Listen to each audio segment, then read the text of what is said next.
You know, it always amazes me how many people in the West would happily compromise the foundations of our entire civilization to appease religious fascism. I find it disturbing that they would care so little about their children's future, even if they're too complacent or naive or politically blinkered to care about their own. And one of the most depressing questions I get asked by people like this is, why do you hate Muslims? It's depressing because anyone who's seen my videos knows very well that I've never expressed hatred for anyone. Hate is for losers, we all know that, because it's self-destructive. We do all know that, don't we? Now, it's often claimed that many people in the West are converting to Islam, and it's true that some are, but it's also true that many Muslims in the West are leaving Islam, but you don't hear so much about them for obvious reasons. Some of them have been brave enough to make themselves known and reach out to help other Muslims who want to escape the tyranny of their religion. And like them, it's the religion that I have a problem with, not the people. So no, I don't hate Muslims, thanks for asking. I wish them well.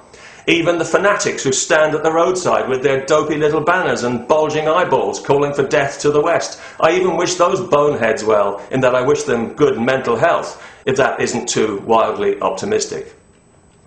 And of course I know that there are lots of moderate, peaceful Muslims. Indeed, many of them are so moderate and peaceful, they're invisible and silent, and that is part of the problem. And just because there are lots of peaceful Muslims, it doesn't mean the religion itself is not an aggressive fascist ideology that threatens all our freedom, nor does it mean that Western governments aren't falling over themselves to make excuses for it, pretending that Islam has nothing to do with the violence inspired and sanctioned by its scripture and repeatedly carried out in its name. Just look at the craven behaviour that allowed the massacre at Fort Hood to take place. We know it could have been prevented, but thanks to political correctness in the American Army, all the warning signs were ignored in case somebody got offended.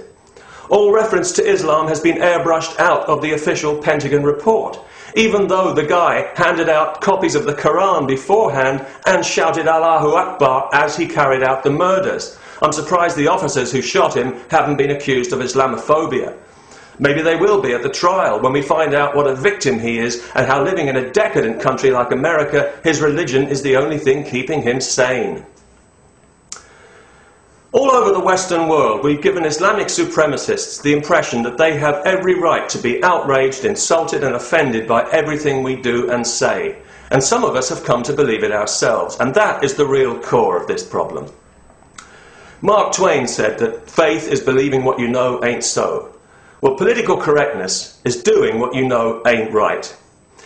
In every Western country, Islamic extremists are allowed to exploit religious privilege for political ends by claiming to represent all Muslims, and the media always treats them as if they do.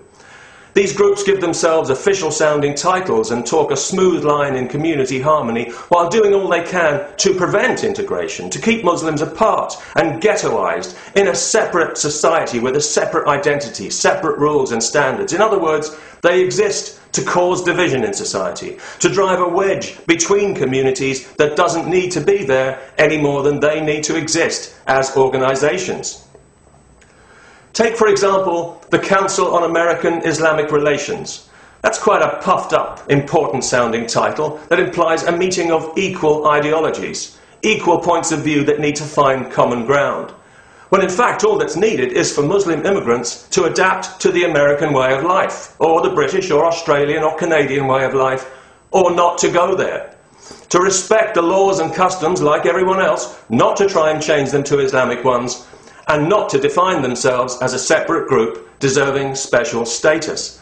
That's where it begins and ends. There is no debate, there is no common ground to find, there is no American Islamic relations, and there is no need for any self-appointed council of Sharia-advocating, Hamas-linked religious fascists to oversee it. Sharia in the West is like urine in a waterhole. Any amount is too much.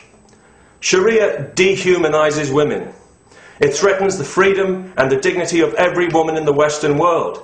It discriminates in such a fundamental way, there's no way around it. There's no compromise. Misogyny runs through it like a dye. And that should be more than enough reason for us to banish it as aggressively and as thoroughly as we banish rabies. If you live in the United States, and especially if you've ever accused anyone of Islamophobia. I urge you to read this book, Muslim Mafia. If you read only one book in this year, or one book in your whole life, make it this one, for your sake and for the sake of your children, especially the female ones. This book is the result of an undercover investigation that reveals the bare-knuckle truth about CARE, the Muslim Brotherhood, and the extensive network of Islamic fanatics who've eaten their way into American society like termites and who seek to undermine it and destroy it from within. It provides substantial documentary proof that Islamists have penetrated the highest levels of American politics and law enforcement in their quest to impose Sharia on the United States and get rid of the Constitution, aided and abetted by the most cowardly and shameful political correctness in government, in the media, and especially within the FBI, who seem to think it's more important to be culturally sensitive than to defend national security.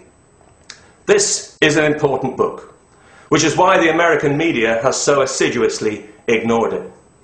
In publishing it, the authors have done more for their country and the civilized world than all the politicians on Capitol Hill combined will achieve in their entire careers. Political Islam is a threat to all civilized people. Muslims, Christians, Hindus, Sikhs, atheists, Buddhists, and especially Jews. If America falls, we all do. So wherever you live in the world, if you care about freedom, read this book, and read it soon. Peace.